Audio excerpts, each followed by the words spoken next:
Hi, everyone. Thank you so much for being here. So I'm what stands between you and, I don't know, your work from home happy hour. So I'll keep it short and sweet. Thanks to the other presenters and to Ahmed for inviting me. If you're not able to see my slides at this point, do let me know in chat. I'm gonna just pop this up. So I'm Monika Sengul-Jones, and I have kind of two projects that I'm going to talk about today. One of them is funded by WikiCred, and then the other one is at the intersection of journalism and Wikipedia.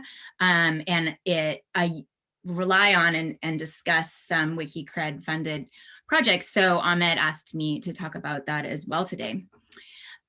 So it's kind of the Monika show here. This is who I am, and this is what I'm up to. And I think it will kind of build on nicely the other presenters' talks today. So the first project is Reading Together, Reliability in Multilingual Global Communities. This is an art and feminism project that's funded by WikiCred, and I'm co-leading it with Amber Burson and Melissa Tamani. For reference, art and feminism is a do-it-yourself and do-it-with others Wikimedia campaign to improve content on the internet, specifically Wikipedia, about, on, and around gender, feminism, and the arts. And so this project is nested within that movement. Melissa Tamani and Amber Burson are co-leads of that effort, and I have participated as a trainer and participant in art and feminism training programs. And so all of us kind of came to this effort around reliable sources in multilingual global communities out of our kind of activist hats.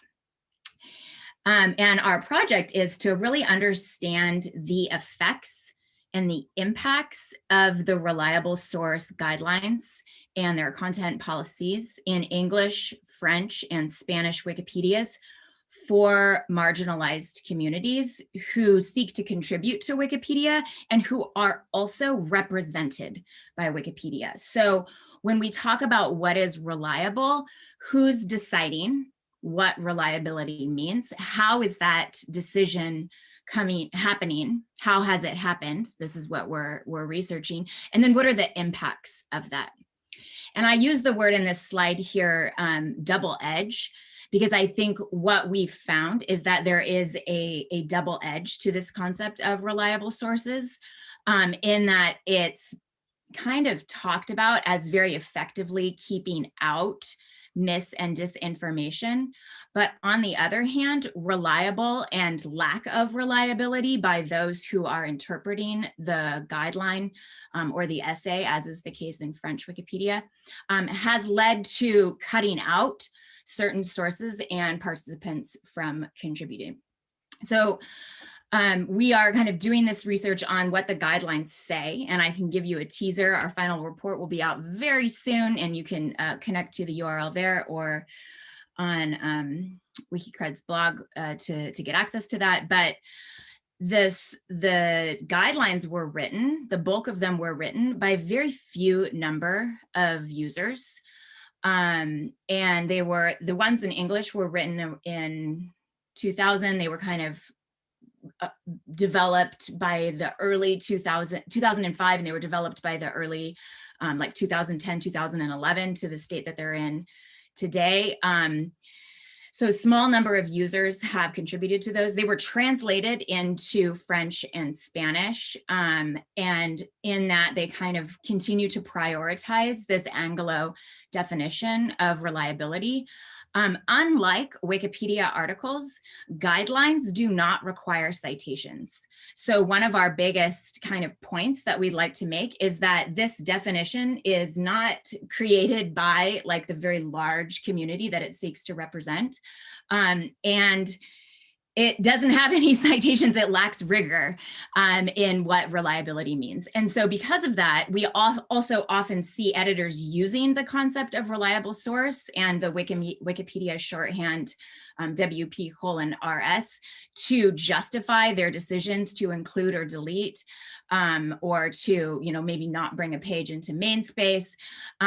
But that's almost like kind of signaling that happens, but it's not based on something that could be stood up for. So people are kind of using that in a way. So we also are analyzing articles for creation pages and articles for deletion pages. And what we've seen is that people are being cut out as a result of this. And so all of us who care about credibility and reliability should also ask, at what cost is this happening?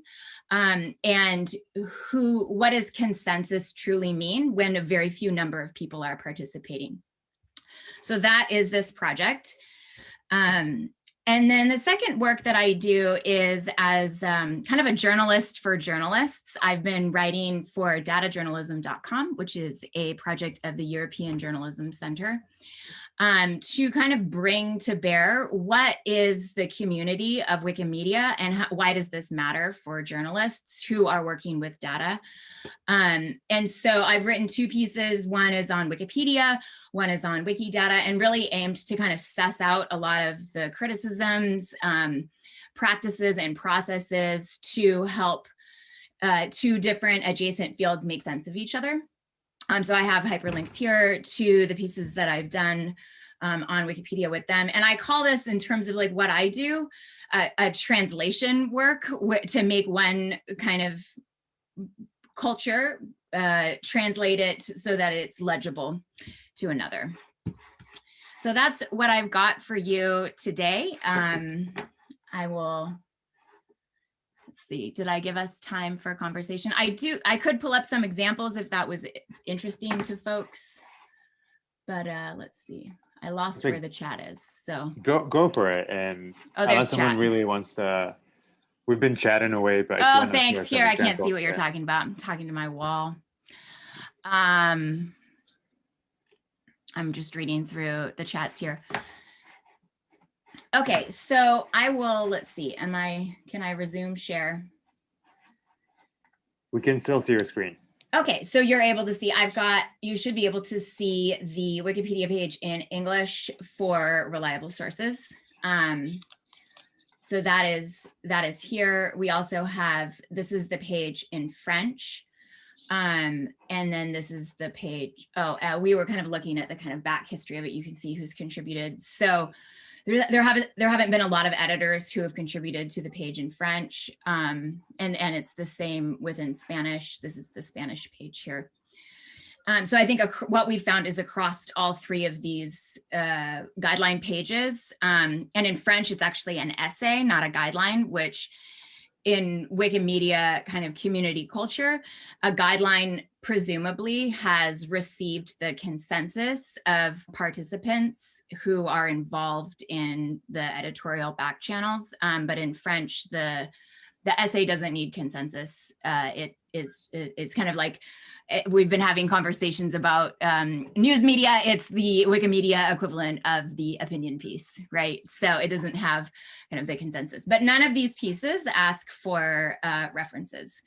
You can actually go and look at the talk page for reliable sources, and there's me in there asking, why are there no citations? And there at one point, like, I don't see any citations, what's happening here? And it says, oh no, we don't need citations because we have community consensus.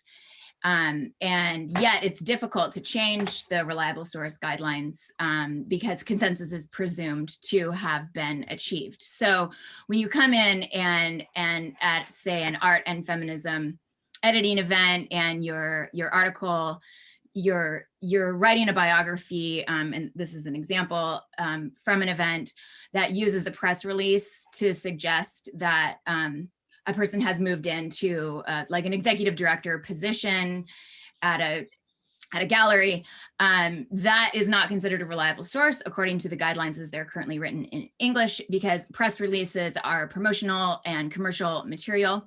And so it's not enough to be used for the notability of this person. So there's another guideline in English Wikipedia that's about the general notability guidelines, which are used to determine if an article should have a page or not. Totally getting into the weeds here, so bear with me. me. But we discussed that, although our focus is on what constitutes reliability or not. If that person wanted to go in and contest, like, why can't we use a press release? Like, the press release isn't lying, right? So it's not an unreliable source in that it is fake. This person does exist, this organization exists, so why doesn't the press release, can it be used? Because it's not like misinformation.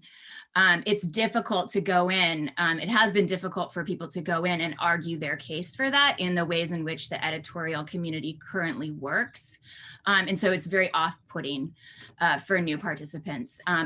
We ran 3 community town halls where we had conversations with art and feminism, and anyone who was interested in our topic, in this topic. This was in the late fall.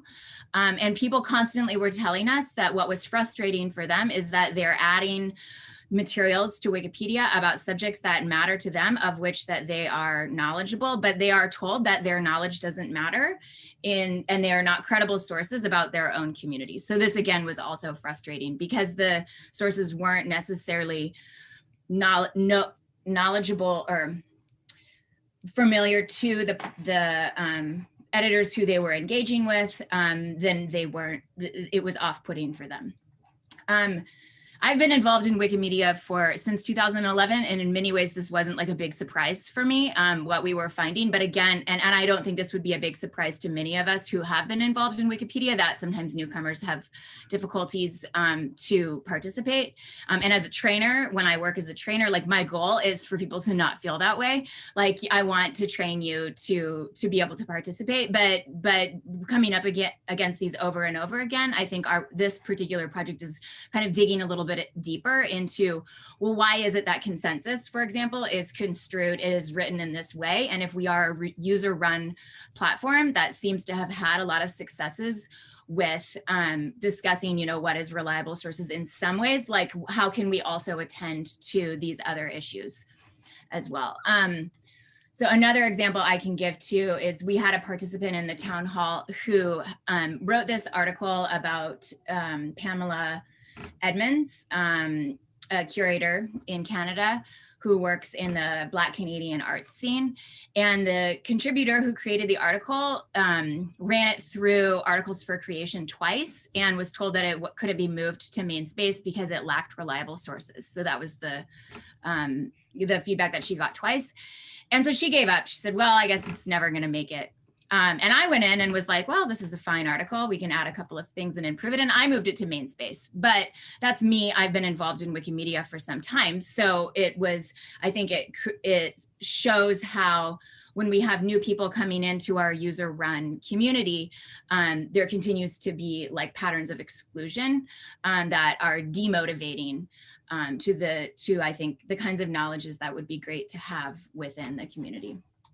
I've kind of gone on and on here, and now we're reaching the end of the time. Am I missing? Can I open the floor to questions or comments? Comments or questions?